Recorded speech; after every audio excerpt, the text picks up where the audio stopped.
Thank you very much, Quickshot. Always fun to hear from Freddie. And, well, I made Quickshot go down to the other stage because I couldn't deal with the romantic tension anymore. But it does give us a chance to break the game down from, well, from the very start, as said, kind of a lull in the middle of the game there for SK Gaming, but they played it very well in the laning phase. Very interesting to me is that you said around 2 minutes and 30.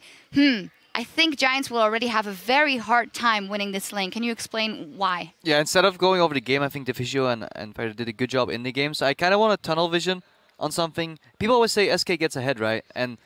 But nobody explains why. So I kind of want to just look at the laning phase from 2 to 3, and we can get that replay up on your screen already, and just explain why Forgiven and Rated win that lane. In my opinion, they should not win that lane. They get to the lane late as well.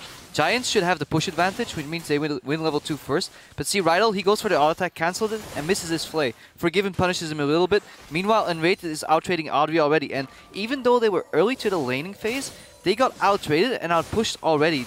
This will result in the fact that Forgiven and Unrated are going to hit level 2 first. Look at Adri right now. He's using Buckshot just on creeps. In a Graves touch lane, you really want to get that auto-attack flay, auto-attack out. Use that Buckshot on the enemies and the creeps to get that push advantage. And you see right there, Rydell hooked and raided. But the beauty of Forgiven's play is once cooldowns get used, he will dash in aggressively. And we've seen that in numerous occasions. He doesn't back out because, oh no, some play is happening. He says, okay, now you used a cooldown on my support. This allows me to dash in passive-passive, Q passive-passive, and out-poke you. And we definitely saw Giants didn't understand the way to trade. Thresh has a favorable trade on Lucian if he can get a red flay stack auto into flay into auto. That pokes Lucian low. If at the same time the Graves just takes some damage and uses his buckshot on the Lulu and the creeps at the same time, they push in because they were first to lane. They had at least 5 auto attacks on creeps before the enemy, and this should guarantee you level 2. Snowball into a CS lead, favorable position, and then you can snowball from there.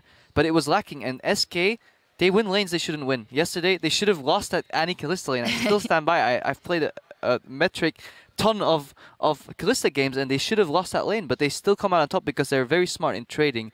And you saw it later, Forgiven the skin of his teeth, and you know he dashed into a tower to flash out, and then they're in perfect synergy, and he's getting confident, maybe a little too confident, but he's definitely an incredibly smart player, and it shows why he's the best AD carry in Europe by far.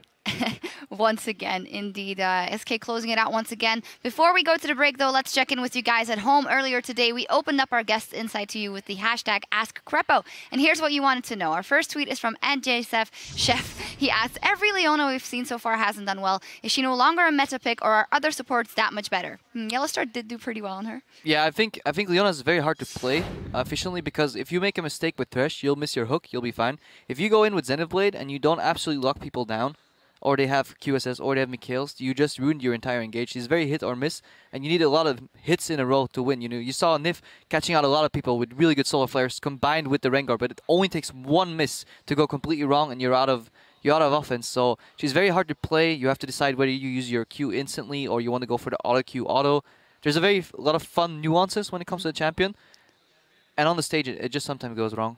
Our second tweet is from @PBreezy1224. He wants to know, when playing Thresh, how do you know when to go Relic Shield and when to go Ancient Coin? I get this question on my stream literally every hour. Summed up, you should go Relic Shield. You should always do it because it gives sustain for your AD carry. If you are really bad at lasting those creeps and you get the wrath of your AD upon you, just take coin. But if you want to be a good Thresh player, practice it, run AD runes, get that Relic Shield. Why? Because you're offering help for your AD carry, and that's what supports do. Coins for you, relics for the AD carry, and you want to basically help that guy out and win the lane together. All right, we know now. Our next one is from our good friend TV Sky, and multiple people have attempted Lulu in the current meta, but with very mixed results. Where do you feel she fits right now? We just saw it here on Raid, another game 1. He does love that Lulu, but we saw it in mid and top recently as well. So I think SK uses Lulu's utility well in the sense that they can buff up and stop engages with the ultimate and just kite. But she doesn't trade that well in my opinion. She gets out-sustained by sustain, she gets out-poked by better poke, and she gets out-all-in by all-in. So I think she's not even... Yes, she's a jack of all trades, master of none. But she works because SK plays with so many threats, and all Unrated has to do is keep them alive with his Wild Growth, with the Mikhails, like Freddy said earlier. And because once Forgiven and Unrated get the push, okay, Lulu can keep poking. But if you ever get contested and you get pushed, you can no longer out-trade, and once you're on the back end of those trades, you're going to start losing the lane with Lulu, and especially when you get ganked on top of that. So I think she's a rather weak pick, but it just works because Forgiven and Unrated as a duo are outclassing the other bot lanes. All right, and we have one last tweet from @SoasBaguette. Who do you think is the best Blitz EU West, Soaz or Soaz? Well, Paul, I think there's a really great French Blitz Crank player in Europe, and his name is Tony Carmona or Schleier. So it's not you, sadly enough. Sorry, Paul. Thank you very much for sending in those questions. We want to keep hearing from you, so be sure to use the hashtag LCS to stay in the loop throughout the day. Now, the teams are setting up for our next match, so we'll be back in 3.5 when Gambit Gaming takes on Elements. We'll see you then. That was a lot of Gaming take on Giants right now.